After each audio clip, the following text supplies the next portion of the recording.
Hello, welcome to Beyond the Edge. I'm your host, Brandy Deutsch. Hi, I'm Dee Dee DeMayo, your co-host. Light, love, and blessings. Okay, what a great show we have for you today. Today we're going to be talking about transforming fear to faith. And I love this title. My guest actually suggested this is one of the titles that my guest suggested, and I thought this was going to be a week around fear anyway, because there's just so much happening right now on so many fronts. And I just thought, wow, what a great way to start talking about this in a way that's just genuine and real and very much transformative, right? Absolutely. So our guest today is Honor Godin, and she's on the forefront of spiritual evolution in which people integrate their hearts and their minds. She's a powerful catalyst for change, and she can facilitate in minutes what people have been struggling with for years. We know a little bit about that, don't we, Dee? Yeah, absolutely. Yeah. And she has over 2,000 hours of certifications in the fields of yoga, physical therapy, counseling, coaching, and iridology, which is actually something that's near and dear to my heart. I'll talk about that later and why that is. But also, Honor has studied with pioneers of consciousness like Robert Tennyson Stevens. I don't know if you know about him, but I hope he wants to come on the show sometime. He is just amazing. I love him. And also Faith Bost or Boast. Mm-hmm. Yes, Boast. Mm-hmm. Boast and John F. Barnes. So these are amazing people. And she incorporates language codes, body electronics, John Barnes, MFR, I haven't heard that. Mm-hmm. That's cool. Enlightened iridology and body language translations into all her programs. And I'm so excited because she's going to talk to us about a retreat that's coming up for her. So I really want to give Honor a warm welcome. Thanks so much for being on the show today, Honor. Oh, you're welcome. Thank you. I appreciate both of you, Brandy and Dee Dee, for inviting me on the show. And I love playing with people that are also, they have a shared commitment to raise our world. And as the three of us know, it's an inside job. Yes, that's right. Exactly right. So, Honor, how did you get started into this kind of work, into conscious work, and how did this come upon you? So it was about 15 years ago or more that I had what I call a dark night of the soul. And that lasted a period of several months where I was physically, emotionally, and I'm even going to say mentally sick, not well. I had the American dream and the house and the cars and the kids and the whole American dream. And I realized I was missing something, and what I was missing was me. And I had a lot of trauma that I had yet to touch. And they say that those of us that are here to support others and to be the leaders in consciousness, that we will have we will have either gone crazy or had a near death experience. And so you can raise my hand on those. I know. I have both of those. I didn't realize the near death experience was a key factor, but yeah. Yes. Yeah. And so that time period, it may have looked like a breakdown to the outer world, and it was painful. But that pain really woke me up, and I see it as more of a spiritual breakthrough. And I experienced that I was divinely guided to every teacher and every workshop and every modality that I required. And back then I would have made fun of somebody that said divinely guided. So that wasn't the path that I was on. I was on a very aggressive, I had an aggressive way of life where I did a lot of partying and that sort of thing.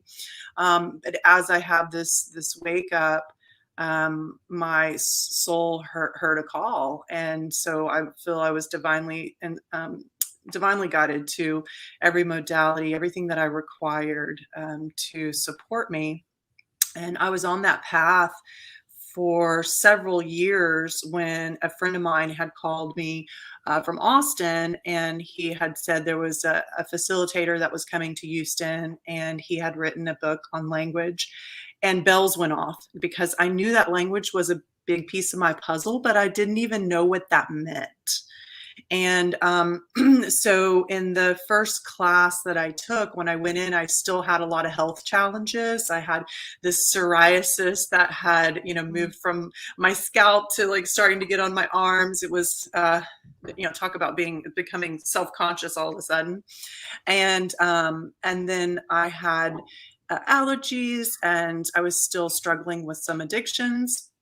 And so in this one class, he facilitated me on shame, and shame that I wasn't aware that I had come, through the womb with. And when in that one class, and a lot of times I'm careful about sharing this stuff because it sounds, it will expand. It expanded my consciousness. It may be a lot for some people to hear, but from that one class, it's normal on this show. Pretty normal. So in that first class, the skin stuff completely went away, because skin is about feeling. So I was armoring up in what I was feeling, which was why I was creating that extra skin. And my skin cleared up. I was taking these really high-powered steroids. I didn't have to take those after that time. I mean, it literally it cleared up completely. And I've had smooth skin since that day, and healthy skin rather. And then I had allergies. I haven't had allergies since that day. I had my mom, my biological mom, who had been struggling for years and was homeless, and I had tried to bring her into my house. If you know anything about people that have gotten to that point, it was a real challenge. After that class, she had moved into her own home and has been in her own home ever since. Wow. So I had so many massive miracles in my life and in my relationship and in my physical health, that I said to myself, okay, either this guy's got it all figured out or he's fake, what's happening, but I got to find out. And so I became a student and a teacher of his. And then after years and years of studying with him, I realized that there were some things that just as from being a woman and having the experience of being female, growing up female, that there were some things that I wasn't going to be able to receive from a man. And so that's when I began doing women's retreat with my friend and coach, Faith, and she and I really began to discover that when there was even one man in the room, that women, for their feeling world, they would adjust themselves, or they wouldn't fully share what was going on. And so since that time, we've evolved and expanded. I remember my teacher said, stand on my shoulders. And I experience we really have. And we have found some new distinctions, specifically in women, for women, and how to raise ourselves, because we took the blame for the fall from grace. So what are we here for? Our greatest weakness shall be our greatest strength. We're the ones that are going to restore us. And we're restoring the divine feminine. We've been deficient on this left side, on the feminine side. And so we're restoring the divine feminine in ourselves. And also, our men are restoring divine feminine, giving themselves permission to feel and create. And they're as deeply feeling as we are. They've just been told, no, don't do that. So, I'm grateful. And I've ever since I discovered the miracles that are possible, I've stayed and played and continued to expand. I think something, with you mentioning the fall from grace and that women were blamed, I was thinking about the scriptures that reference that. And to make light of it, first of all, that's the first passing the buck, where Adam said, "This woman you gave me," was the reason. But in fact, the man was the one told by God what to do and what not to do. And it was the man's responsibility to cover the woman, to teach her or show her, the way. So should we as women, as we're raising our vibration, or raising our consciousness, or however, to embrace all that we are and can be, should we also embrace forgiveness and grace to them so they can step in away from that because they're still running from the accountability? Hmm. Does that make Yes. sense? Yes, absolutely. What we found, yes, what we found when we were doing our retreats, and we didn't plan it this way, but there was that big women's retreat. Believe it was when Trump was first running. But there was a big women's, not retreat, but women's march. And what we realized is, oh God, it's not going to be the against. If we're in the against of anything, we're going to continue, we're going to give power to that, we're going to keep Mm-hmm. feeding it. So it's not an against, men. It's actually remembering union. You and I are one. It's actually remembering partnership. It's not going to be an against. It's going to be, we're sovereign, and we're going to go direct to the power that beats our heart, whatever name we have for that. And men are going to go direct. So instead of having this codependence or one of them has power over the other, Mm-hmm. no, we're each going direct. So yes, absolutely. What you said, it's it's not an against. They're innocent. Men are innocent. We agreed to this. We created it because our greatest weakness shall be our greatest strength. So we would have had to play in the weakness, or we would have had to play in the submissive or being oppressed, so that we could actually resurrect this and remember what's true and play in our great strength. So we will have had to touch the opposite. So it's all by divine design, and we agreed to it. So yes, absolutely. So much. Our men are innocent. I don't know about that. Like I said, they need to know that we have stepped into the place of grace, I believe, so that they can step into the place of accountability for, and that, they also need to be accountable to allow us grace. I mean, it Yeah. has to be reciprocated. Yeah, I definitely, I mean, I think this is a great conversation because it's definitely what's up right now. Everybody's kind of talking about this kind of duality, right? Hmm. And it's very interesting because in unity, the two sides, they come together, right? And we're talking about Kundalini energy, we're talking about the yin and the yang and how they come together. And when what comes up for me, Honor, when you say, they're innocent, I don't think any of us is innocent, y'all. I don't. I think we come into it going, oh, we're going to shake some stuff up. And we do. You know what I mean? Like, we do. I think it's the spirit that speaks to us right now and says, well, we came into this to learn something and to grow and to do it together. That's just my opinion on that.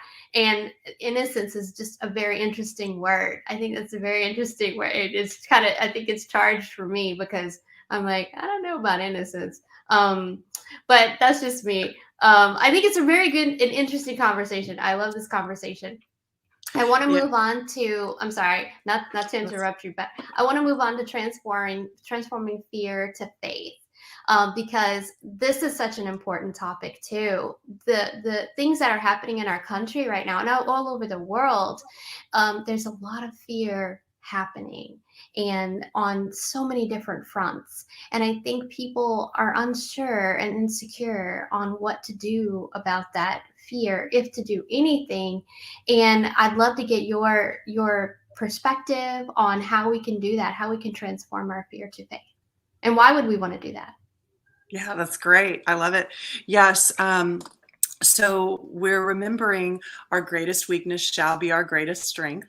Our greatest weakness is our greatest strength. That's a law, and I've been with so many people, and I have found that is true. It's something we can stand on, and we are wired just in our physiology for fight or flight. The reptilian brain, it doesn't know the difference between having an argument with our spouse or running for our life from a bear. So all the blood rushes to the extremities, no higher functioning at that brain functioning at that point, or very little. And so we're hardwired for fight or flight, fear. And it's going to require we're being asked to evolve right now. We can see out in the world, We're in the shift of the ages. And so there's somewhat of pressure to change right now. And so we're being asked to shift and we're being asked to evolve. And evolution is pressing down. And so what we're being asked is to transcend our wiring. No one said it was going to be easy. When we're hardwired for this fight or flight, we're remembering what's true about our security. So what I will often ask people is, what is it that is your big security? Or what is your name for big security? And some people use the word God, some people use the word universe. So we can look at the universe and what would happen to our universe? What would happen if the planets were in fight or flight? If they were in fear? It would not be pretty. And this fight or flight is what's been creating things like war. And we're remembering, when I say our innocence, we're remembering what's true about ourselves and our soul or our higher self, our great self. We're remembering our true security. So if some people believe we're made in the image and likeness of our creator. I go further than that. And I go, wow, we're the same. We're the same. We have the same powers. And so the power that beats our heart and the power that we are is our power. Are we ever in fear?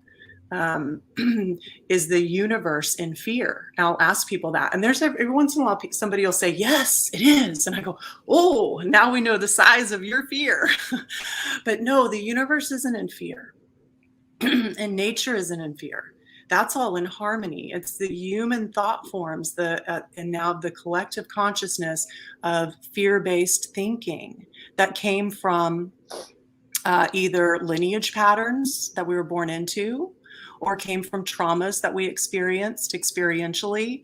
And so that's what we're resurrecting whenever we can. A lot of the retreats that I do and the modalities I do, they're about finding the suppressed feeling memories that caused us to leave our feelings, that caused us to go into fight or flight. And we're remembering our security. We're remembering we on some level agreed to those experiences. They're actually overlays, and in it contains our great mission. Our greatest weakness shall be our greatest strength. So I call it the peace that passeth understanding, and how I experience so much security now, and I walk in so much faith. And I've had experiences. One of my greatest fears was that I would be homeless because my mom was homeless. And so that was one of my biggest fears. And of course, we all know whatever you fear shall be upon you. And so I found myself in a situation where I was homeless. And in that situation, I wouldn't call it fear, I'd call it terror. Yeah. I had terror. And of course, my physiology was reacting to the amount of fight or flight that I had. I remember my racing heart. I remember going like, I just choose to have a cocktail and a cigarette. And in that moment, I remember asking myself questions like, and I use the word God, but not in a religious sense. You can put whatever, universe, higher self, great self, whatever. But I asked myself, is there anywhere that God is uncomfortable? No. Could God sleep in a car and be okay if God had to? Yes. I began to ask myself these questions. Can God get kicked off the planet? Can anyone get kicked off the planet? No. Is the planet our home? Yes. Anyway, I began to touch my fear instead of bracing for it, instead of anesthetizing it by trying to have a drink or a smoke. I was tempted to. I stayed. And I invited the fear in. Like I said, we were talking earlier about smelling it like a rose, these feelings, we're going to lean into them. And so I gave myself, come on in, fear. And when I was able to stay for my fear, slow down enough and be with my feeling world that is at the level of a 3-year-old child. Be with my feeling world until I restored security within me. And whenever I felt secure and was in such faith, 2 minutes later, a spa called and said, "Hey, do you think you could come stay out here and teach our guests and just live out here for a while?" Yes, I could do that. And that's how it works. That's what we're remembering when it's all an inside job. So when we restore security to ourselves, then our great self can furnish our world. And so I call it the Rock of Gibraltar kind of security that we're here for.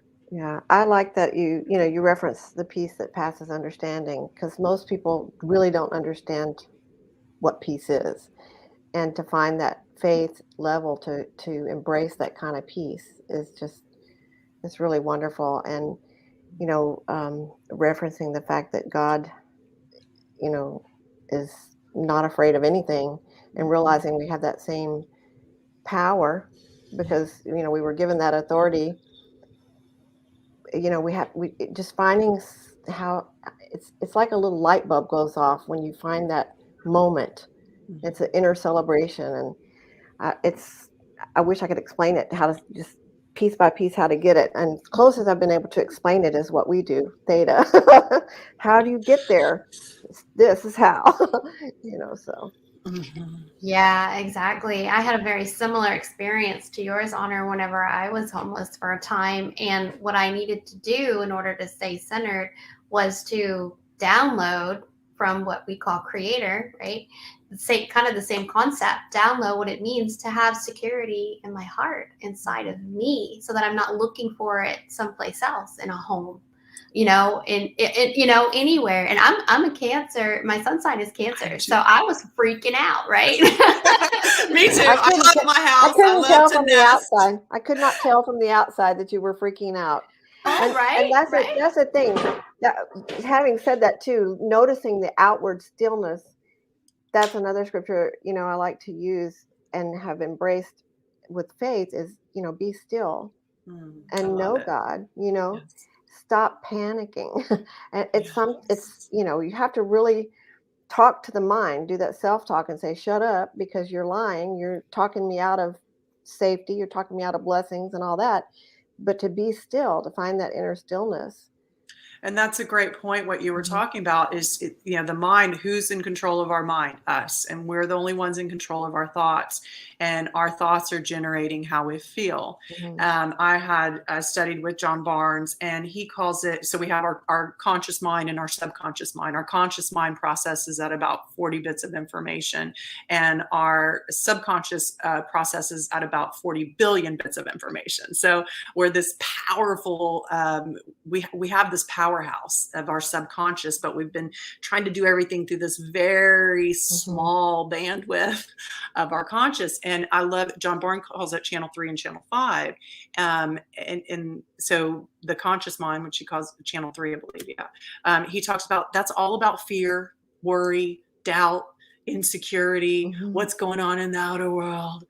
And when we're in what he calls channel 5, our subconscious, that's when we have our intuition, we're in ease, we're feeling, we're creating, we have all this bandwidth, universal size genius to play in.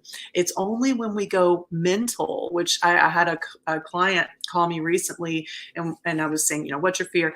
Oh, it's to go nuts. Like my dad was in a mental hospital, and I just said, say the word again, mental hospital. There's a reason why it's called mental hospital, because the people went way mental, and we're remembering, if we stay in feeling, we're gonna, and here's where the challenge comes, is most people, or many people, myself included in this, were hit out, screamed out, beat out of our feeling world, scared out of our feeling world.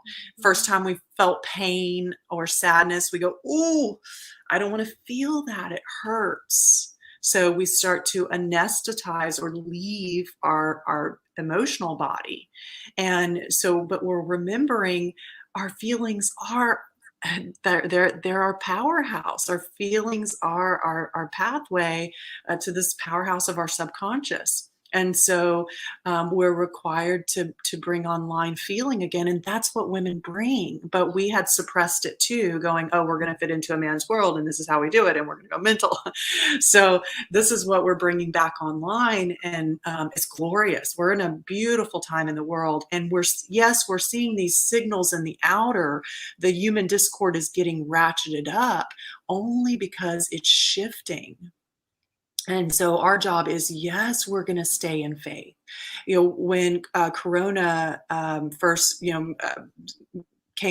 started happening here, rather, I experienced some fear come up. And then as I started to play with it in consciousness and contemplate it, and what is this? What is a virus? I realized, oh my goodness, the definition of a virus is it doesn't have a life of its own. It hijacks the cell and begins to replicate itself. Mm-hmm. And I go, oh my God, that's a thought form, a belief system. That's how these limiting beliefs work. They don't have a life of their own. But they try to hijack, and then they begin to replicate those thoughts. And so I said, "Oh my God, this is a thought form. It's a virus." And so are we going to go over? Excuse me. Are we going to go over? Oh, yeah. Y'all just tell me because I get rolling. No, I'm fine.